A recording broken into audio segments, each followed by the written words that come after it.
Hello students, welcome again. आज मैं आपके साथ शुरू करने वाला हूं रिवीजन शेड्यूल की नई series for the session 2022-23 class 10th के लिए।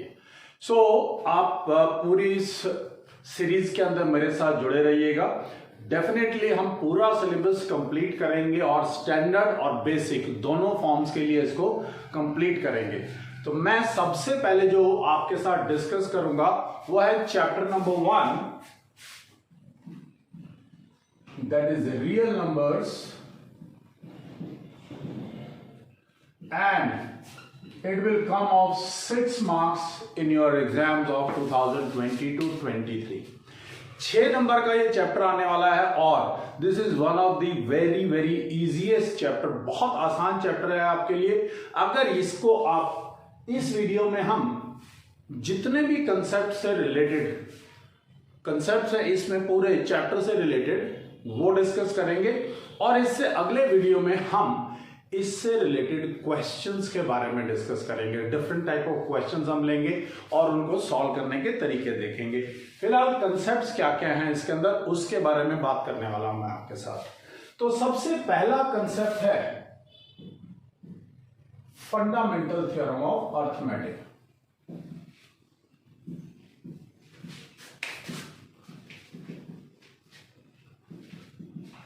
फंडामेंटल थ्योरम ऑफ अर्थमेटिक, इससे रिलेटेड पहली बात तो ये है क्या, इसके स्टेटमेंट को समझेंगे, याद रखेंगे और उस स्टेटमेंट को लर्न भी करना है, क्योंकि बिकॉज हम बहुत सारे क्वेश्चंस के अंदर लिखा इस स्टेटमेंट को ही लिख करके सॉल्व करेंगे इन क्वेश्चंस को। तो पहले अंडरस्टैंड करते हैं what is fundamental theorem of arithmetic. क्या कहती है ये? It says that every composite number, what is a composite number? Composite number क्या है भाई? कंपोजिट नंबर का मतलब है एक ऐसा नंबर जिसके पास मोर देन 2 फैक्टर्स हो, 2 से ज्यादा फैक्टर्स हों, उस नंबर को बोलते हैं हम कंपोजिट। फैक्टर का मतलब है कि किसी नंबर को 2 नंबर से ज्यादा नंबर्स डिवाइड करें। अब आप सबको मालूम है हर नंबर को मिनिमम 2 नंबर्स को डिवाइड करते हैं। एक हर नंबर 1 से डिवाइड होता है और एक अपने आप से। तो 2 फैक्टर्स तो हर नंबर के हैं। अगर आप एक और कोई फैक्टर ढूंढ पाए तो इसका मतलब उसके पास 3, यानी 2 से ज्यादा हो गए, 3 हो जाए, 4 हो जाए, 10 हो जाए, यानी मोर देन 2 फैक्टर्स जिसके पास भी हैं वो नंबर कंपोजिट नंबर कहलाता है। So every composite number can be written as the product of its prime factors या primes भी बोल सकते हैं।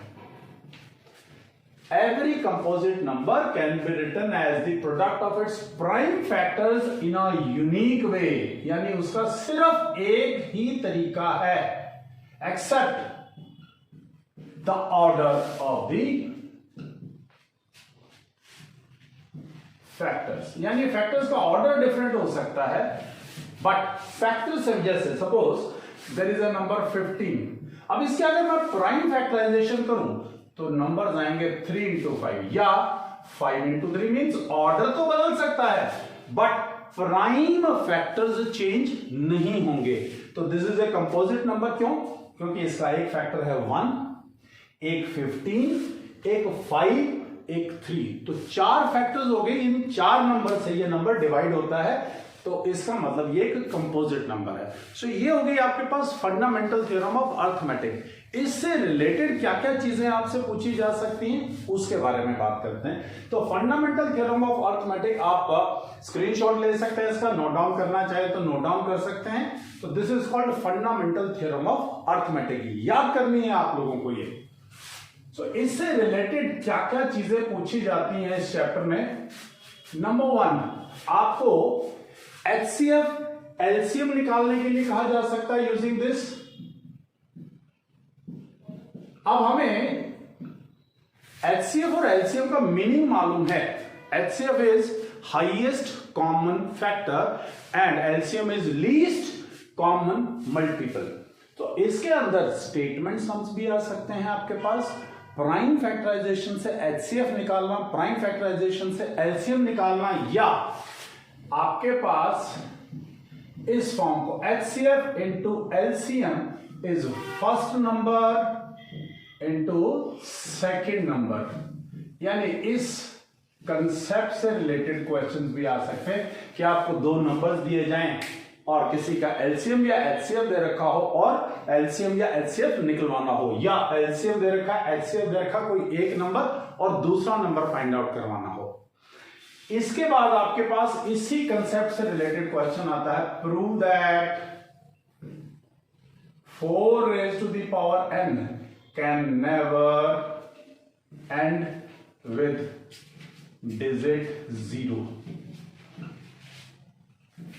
यहां पर 4 raised to the power n की जगह पर 6 raised to the power n हो सकता है, 3 raised to the power n हो सकता है, 2 raised to the power n हो सकता है, can be anything, but mainly 4 raised to the power n और 6 raised to the power n से रिलेटेड क्वेश्चन पिछले बहुत सारे सालों से आते रहे हैं। So this is also related to the fundamental theorem of arithmetics. So मैं एक क्वेश्चन ये, क्योंकि ये बेसिक क्वेश्चन है तो ये मैं आपके लिए करके दिखा रहा हूं। एलसीएम और एचसीएफ से रिलेटेड क्वेश्चंस आपको बहुत सारे और भी करेंगे हम नेक्स्ट वीडियो में, लेकिन अभी मैं आपको prove that 4 raised to the power n can never end with digit 0। ये क्वेश्चन मैं आपके लिए कर रहा हूं, सॉल्यूशन। तो इसको बहुत ध्यान से देखते चलिएगा। लैंग्वेज आगे पीछे थोड़ी बहुत कर सकते हैं, कोई खास फर्क नहीं पड़ता है मैथमेटिक्स में, ठीक है। तो सबसे पहले लेट इफ पॉसिबल करे, अगर पॉसिबल हो, ये लाइन लिखनी बहुत जरूरी है। Let if possible 4 raised to the power n ends with digit 0। मैं सबसे पहले लिख रहा हूं कि भाई यदि संभव हो तो 4 raised to the power n उसके लास्ट में 0 आ सकता है, इफ पॉसिबल। तो अगर ऐसा होगा, भाई आपको मालूम है कि कौन से ऐसे नंबर्स हैं जिनके पीछे 0 आता है, तो पक्की बात है वो सारे नंबर्स वो हैं जो 10 से डिवाइड होते हैं। 10 के पीछे 0 है, उसके बाद 20 के पीछे, 20 इज अ मल्टीपल ऑफ 10 यानी 10 से डिवाइड होता है, 30 वो भी 10 से डिवाइड होता है, 40 वो भी 10 से डिवाइड होता है। तो यानी वो नंबर्स जो 10 से डिवाइड होते हैं उनके पीछे ही 0 आता है। तो इसका मतलब इट इंप्लाइज, ये सिंबल है, इट इंप्लाइज का 4 raised to the power n must be 10 into something। भाई 10 गुना कुछ होगा तभी तो लास्ट में 0 आएगा। मतलब अब 4 जो है इसके प्राइम फैक्टर्स करूं मैं तो 2 raised to the power, और इसको करूं तो 2 into 5 into q, यानी यहां पर जितने भी फैक्टर्स बनेंगे लेफ्ट हैंड साइड में वो सारे प्राइम नंबर्स क्या होंगे, सिर्फ 2, और राइट हैंड साइड में जो प्राइम नंबर होंगे उसमें एक नंबर आ गया 5। तो यहां लिखोगे LHS has prime factors 2 only, RHS has prime factors 2 and 5, but it is not possible। क्यों नहीं पॉसिबल है भाई ये? Because of fundamental theorem of arithmetic. क्योंकि ये fundamental of theorem of which says, अब यहां पे आपको याद आ गया कि मैंने स्टेटमेंट कही थी, विच सेज क्या कहती है, एवरी कंपोजिट नंबर, दोबारा से लिख देंगे, every composite number can be written as product of its prime factors, product of its prime factors in a unique way except the order of factors। It means our supposition is wrong। जो हमने suppose किया था, our supposition is wrong। हमने जो suppose किया था वो गलत हो गया, तो it implies 4 raised to the power n can never end with digit 0. सो ये आपके पास 2 मार्क्स के अंदर या 3 मार्क्स में क्वेश्चन आता है। बहुत सिंपल है, बहुत छोटा सा क्वेश्चन है। अगर आप इस क्वेश्चन को तैयार करते हैं, बार बार प्रैक्टिस कीजिए, लिख लिख करके देखिए, 5-5 बार, 6-6 बार। सचमुच अगर आप मार्क्स चाहते हैं मैथमेटिक्स के एग्जाम में, so you need to put in little efforts. भाई बच्चों देखो, सीधी बात है, समझाना मेरा काम है, लेकिन प्रैक्टिस अगर आप नहीं करेंगे तो इसका कोई बेनिफिट होने वाला नहीं है। तो आप अपनी नोटबुक और पेन लेकर के साथ बैठे, बार बार प्रैक्टिस करें। अगर कहीं अटक जाते हैं दोबारा देखिए इसको और फिर से प्रैक्टिस करें। इसके बाद जो बहुत इंपॉर्टेंट कंसेप्ट है, जिसके ऊपर क्वेश्चन आना है, आपको फॉर श्योर आएगा, एक क्वेश्चन उस कंसेप्ट पे आना ही आना है इस चैप्टर में से, कोई नहीं रोकेगा उसको।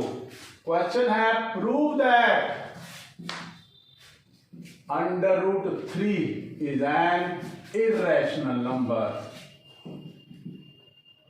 यहां पर ये क्वेश्चन क्या हो सकता है, prove that √2 is an irrational number या prove that √5 is an irrational number।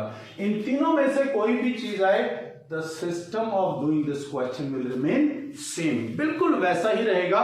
इस क्वेश्चन को भी जितना प्रैक्टिस करोगे उतना बेनिफिट होगा आपको। देखिए सॉल्यूशन, मैं ये क्वेश्चन इसलिए कर रहा हूं क्योंकि ये इसके अंदर बहुत सारे और क्वेश्चंस नहीं बनने वाले हैं, तो इसी क्वेश्चन के ऊपर प्रैक्टिस करोगे तो ये क्वेश्चन इनमें से एक आना है आपके पास। यहां पर भी let if possible √3 is a rational number. मैंने इरेशनल पूछा तो मैं मान लेता हूं कि ये क्या है, रैशनल नंबर है। तो अब ध्यान दीजिए, हमने लेट इफ पॉसिबल जरूर लिखना है, क्योंकि संभव है या नहीं हमें नहीं मालूम है, तो हम कहते हैं अगर संभव हो तो। इट इंप्लाइज, अब हमें मालूम है according to the definition of rational number. Rational number की डेफिनेशन क्या कहती है, a number which can be written in the form of p by q where p and q both are co-prime integers and q is not equal to 0। so हमने मान लिया यहां पर p by q where p, ये line बहुत जरूरी है, अगर ये लाइन मिस हो जाती जो मैं अभी लिख रहा हूं तो इस क्वेश्चन का मीनिंग खत्म हो जाएगा। where p and q both are coprime, ये लाइन लिखनी बहुत जरूरी है, coprime integers and q is not equal to 0। Coprime का मतलब है ऐसे दो नंबर्स जिनका कॉमन फैक्टर एक के अलावा कोई नहीं हो, यानी जिनका HCF 1 हो, ऐसे दो नंबर्स को हम को-प्राइम नंबर्स कहते हैं। इससे रिलेटेड भी आपके पास 1 मार्क में क्वेश्चन आ सकता है, क्या ये दो नंबर को-प्राइम हैं या नहीं है, या find the pair which is co-prime. दो नंबर्स लिख दिए, क्या ये दोनों को-प्राइम है या नहीं। तो आपको सिर्फ क्या चेक करना है, उनका HCF अगर 1 आ जाता है, हाईएस्ट कॉमन फैक्टर अगर 1 आता है, तो दे आर को-प्राइम नंबर्स। इसके बाद आता है स्क्वायरिंग बोथ साइड्स, दोनों तरफ स्क्वायर करेंगे, इट विल बिकम √3 का स्क्वायर बनेगा 3 और ये बनेगा p² bye q²। Cross multiply किया, 3q² is equal to p²। अब यानी p² can be written as 3 into something. इसका मतलब इट इंप्लाइज 3 डिवाइड्स p²। अब ध्यान दो, 3 किसके साथ मल्टीप्लाई है, q के साथ, लेकिन हम लिख रहे हैं किसको, p को, क्योंकि p² इसके बराबर है 3 इंटू समथिंग, यानी 3 p² को डिवाइड करता है, but 3 is a prime number. तो अगर कोई भी प्राइम नंबर किसी नंबर के स्क्वायर को डिवाइड करता है तो वो 3 डिवाइड्स p ऑल्सो, 3 p को भी डिवाइड करेगा, याद रखिएगा ये बात। तो अगर p को डिवाइड करेगा तो P can be written as, कैसे लिखा जा सकता है, P is equal to 3P1, 3 into something लिख सकते हैं उसको P को। तो अगर P को 3 इंटू P1 रख दे, putting the value of P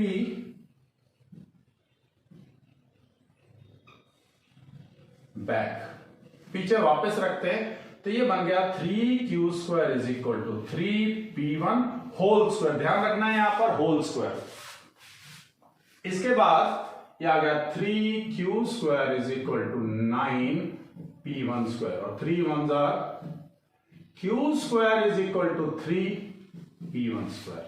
अब किसके साथ मल्टीप्लाई है, P1 के साथ, इसका मतलब किसको डिवाइड कर रहा है, Q स्क्वायर को। It implies 3 divides Q square, but 3 is a prime number, so 3 divides Q also. It implies 3 is a common factor of P and Q. लेकिन हमने क्या सपोज किया था कि ये तो को प्राइम है, और हमने प्रूव कर दिया 3 कॉमन फैक्टर है P and Q का। implies there is a contradiction, there is a contradiction, contradiction का मतलब होता है विरोधाभास, यानी जो मैंने माना था वैसी तो बात ही नहीं है ये। it implies our supposition, contradiction अगर है तो हमने जो सपोज किया है वो गलत है, is wrong, as P and Q are co-prime, तो हमारी सपोजिशन गलत होगी। इट एम्प्लाइज, इसका मतलब क्या हुआ कि भाई √3 is not a rational number. It implies √3 is an irrational number. तो इसका मतलब ये क्या हो गया, इररेशनल नंबर, और यही हमें प्रूव करना था। अगर यहां पे √3 की जगह पे √2 आ जाए, तो जहां जहां 3 है वहां वहां 2 कर दीजिए। अगर √5 आए, जहां 3 है वहां वहां 5 कर दो, सिंपल। ये क्वेश्चन आपको बहुत जरूरी है तैयार करना। इसी क्वेश्चन से रिलेटेड क्या क्वेश्चन आ जाता है, prove that 5 + 3√2 is an irrational number. Prove that 2 - 2√5 is an irrational number. 7 - 2√3 is an irrational number. ऐसे क्वेश्चन भी आपके पास आ सकते हैं। ऐसे क्वेश्चन अगर आते हैं तो उनको कैसे करना है मैं वो आपके साथ डिस्कस कर देता। अगर तो मान लीजिए ये क्वेश्चन आता आपके पास 2 मार्क्स में या 3 मार्क्स में, तब तो आपको नॉर्मली करना है। और अगर ये क्वेश्चन आता है 5 मार्क्स में, तो पहले √2 इज एन इररेशनल नंबर पूरा करके दिखाओ और फिर आगे सॉल्व करना। √5 इज एन इररेशनल नंबर पूरा सॉल्व करके दिखाओ और फिर बाद में सॉल्व करना। ऐसे √3 इररेशनल नंबर। और अगर 2 और 3 में आता तो कैसे करेंगे, let if possible 5 + 3√2 is a rational number. पहली लाइन आपने गौर करा, लेट इफ पॉसिबल से स्टार्ट कर रहे हैं। जितने तीनों क्वेश्चंस किए मैंने सभी लेट इफ पॉसिबल से स्टार्ट कर रहे हैं।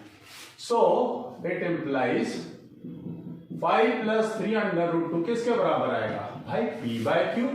और यहां लाइन क्या लिखनी है, where P and Q are co-prime integers and Q is not equal to 0। अब ये 5 उधर चला गया तो ये आ गया 3√2 - 5, एलसीएम लिया तो ये आ गया Q, P - 5Q, और √2 is equal to P - 5Q / 3Q। अब आपके लेफ्ट हैंड साइड में आ गया इररेशनल नंबर और राइट हैंड साइड में आ गया rational number, but LHS is irrational and RHS is rational, which is not possible।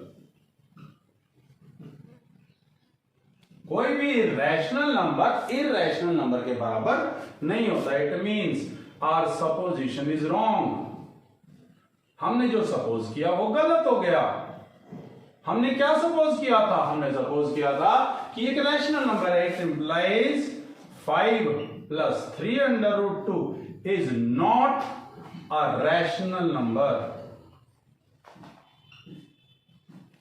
So 5 plus 3 under root 2 is an irrational number. ये prove हो गया आपके पास। Clear है बात भाई? अब और क्या क्वेश्चंस, किस टाइप के क्वेश्चंस इसके अंदर आ जाते हैं आपके पास? मैंने बताया एलसीएम एचसीएफ निकालने के स्टेटमेंट सम्स भी आ सकते हैं।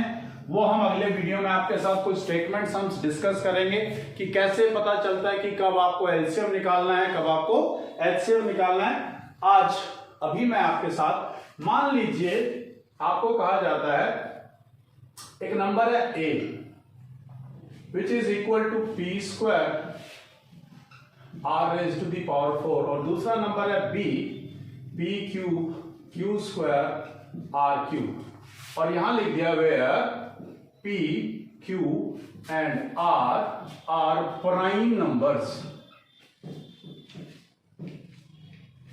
तो find HCF of A and B अगर HCF निकालना है या LCM निकालना है, दोनों में से कोई भी चीज। तो HCF कैसे निकालेंगे भाई? आप देखिए ये जो प्राइम नंबर्स हैं इन दोनों में से छोटी पावर किसकी है? p स्क्वायर की, यानी p स्क्वायर है। q में से छोटी किसकी है? q square. r में से, तो दिस इज HCF। और अगर LCM निकालना हो तो इन दोनों में से बड़ी पावर किसकी है? तो ये हो गया आपके पास HCF और ये हो गया LCM। इस टाइप के क्वेश्चंस आ सकते हैं आपके पास। और बाकी क्वेश्चंस के लिए हम नेक्स्ट वीडियो का इंतजार करेंगे। अगर कोई उससे पहले आपको प्रॉब्लम है कंसेप्ट से related, as I told you 6 number का चैप्टर है, 6 मार्क्स, तो मुझे जरूर बताइएगा कमेंट के अंदर। मैं वो क्वेश्चंस भी आपके नेक्स्ट वीडियो में शामिल करूंगा। Till then, thank you very much.